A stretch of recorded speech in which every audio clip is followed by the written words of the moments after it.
mga kapuso, magandang umaga po sa inyo. Nandito pa rin po tayo ngayon sa Quezon City High School at nandito tayo sa loob ng kanilang covered court. No? Ito ay para sa balik Eskwela 2025-2026 at dito po sa loob ng covered court makikita natin na maraming mga estudyante na po ang mga nakaupo at sila po ay kani-kanina lamang nagdaos na ng kanilang flag raising ceremony. Sa mga sandaling ito ay magdaraos din po ng orientation. Ito po ay para sa mga grades 7 at grade 11. Dahil ito raw po yung mga batches kung saan merong mga bagong mga estudyante. At dahil nga po hindi naman kalakihan yung kanilang covered court, hindi po magkakasya yung aabot sa 2,383 na mga estudyante na nag-enroll po sa eskwelahang ito sa taong ito. At dahil po doon ay salitan yung kanilang flag raising ceremony every Monday na dinadaos dito sa kanilang covered court. So in the meantime, yung mga grade 7 and 11 lamang nandito, yung grade 8, 9, 10, and 12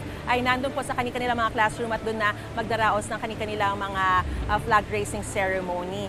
At dito nga po sa eskwelahan na ito ay mas mababa yung enrollment kumpara doon sa inaasahang 3,100 na enrollees. No? Ang sinasabing dahilan ng kanilang principal ay posibleng nagsilipatan na sa probinsya yung mga ilang mga estudyante dahil meron ding ilang mga nasunugan dito sa Quezon City, so malamang daw ay lumipat na doon. At ngayon nga pong school year 2025 to 2026 ay nasa ng Department of Education o DepEd ang 27.6 million enrollees mula preschool hanggang senior high school. Mas mataas ito kumpara sa bilang ng mga estudyante noong nakaraang school year. At ayon sa DepEd, 15.42 million ng mga estudyante nasa elementary, mahigit 8 million sa junior high school, at mahigit 4 million naman sa senior high school o grades 11 to 12.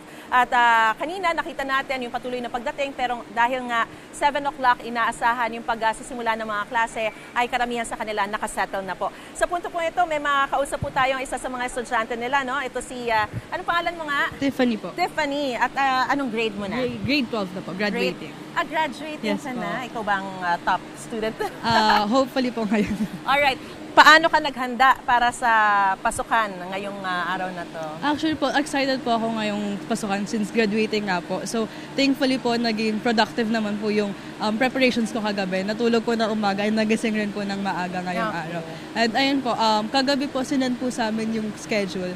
And gumawa na rin po ako agad ng sarili kong copy para kapag ino-open ko po yung phone ko, ready na po ako and alam ko na yung schedule ko. Very diligent talaga itong batang to. At ano yung inaasahan mo sa pagsisimula ulit ng pasok? Yes po, actually I'm expecting po na matutuhan ko po lalo yung mga subjects po namin. Actually, bago po yung mga subjects namin, may mga PolGov po and MIL na wala po sa grade 11 po. So, ngayon po, I'm really looking forward na matutuhan po with my teachers po. Alright. Good luck sa'yo, Tiffany. Yes, and sana talagang makuha mo yung inaasahan mo na top honors this year.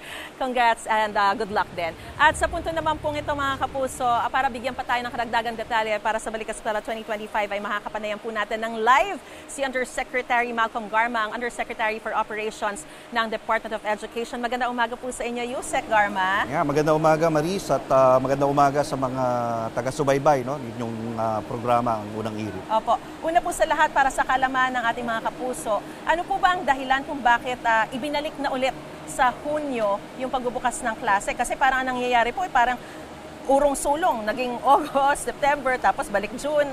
Ano po yung dahilan? Okay, Maris, talagang June naman, no, yung talagang traditional na opening of classes natin. That's why yung mga activities natin ay naka-align dito sa June opening of classes. But because of the pandemic, nag-iba-iba na, no? If you remember, during the pandemic, nagsara tayo. And then, nung pwede na tayo magbukas, that was the time na nagbago yung opening of school year. One reason also is that we would like to align the summer activities na para nang sa ganon, pagkatapos ng ating mga klase, yung mga traditional summer activities natin like the Palarong Pambansa, National Schools Press Conference, hindi ito sasagabal o magiging sagabal habang nagkakaroon tayo ng mga klase. And of course, yung init ng panahon, no? Yes. Would like to make sure na sana by the time na dumating yung summer activity o summer natin ay hindi wala na sa loob ng paaralan o mga classroom yung mga estudyante natin. So these are the reasons, no, why we really certain effort na maibalik natin to sa Hunyo. Kumusta naman po yung mga kalagayan ng mga eskwelahan natin? Gaan po tayo kahanda for school year 2025 to 2026? At kung dati talagang yung sinasabi niyo mga po, iiwasan natin yung tag-init, ito naman, susuungin natin, haharapin natin yung tag-ulan naman. And because of climate change, mukhang mas matitindi yung mga pag-ulan at pagbaha ngayon. Well, we anticipate that, no, na talagang taon-taon naman dumaranas tayo ng mga bagyo, no, pag-ulan, pagbaha. So, pagka merong mga ganito, meron naman po tayong polisiya na ang ating po mga local government units ay pwedeng magdeklara, no, ng suspension ng face-to-face classes. At automatic naman po ay nagsasagawa ng arrangement ang ating mga paaralan upang sagawa yung mga home-based learning natin. No? So yan naman ay nandyan na yan, no? Nasanay na tayo dyan simula pa pandemic.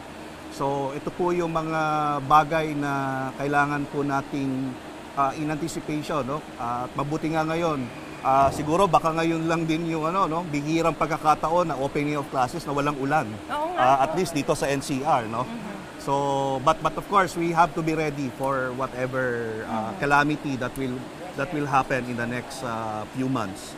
Alright, pinuna po kasi ng ilang mga grupo, no, yung kakulangan daw ng kahandaan ng DepEd at pati na rin yung kakulangan ng mga classroom, paano po ito sinusolusyonan ng Department of Education? Kung titingnan natin, no, sa kabuuan o pangkalahatan, almost 100% naman ng mga schools natin ready yan every opening of classes. Remember, Maris, galing tayo sa 1-week brigada, no? So malaking bagay o malaking tulong itong brigada to make sure, no, na ang mga schools natin, particularly the classrooms, ay ready para sa opening of classes. Now, yung kakulangan ng classroom, ito isang talagang problema na tuloy-tuloy naman nating tinutugunan. In fact, we are targeting around 105,000 classrooms through public and private partnership, no? So hopefully within the next year ay maabot natin itong target na ito.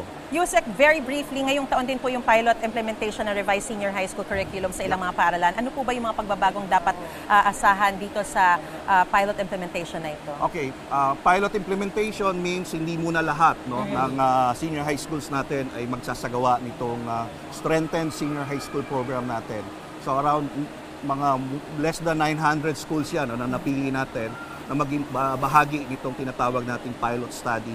At itong pilot study natin, unang-una, ang pinaka-aasahan, medyo kumonti na yung subject, Maris, no? Okay.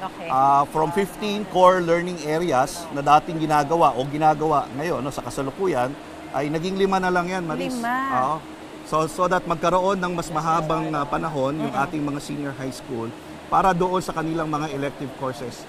That will be more relevant, no? Kung anumang career ang gustong tahakin ng ating mga mag-aaral.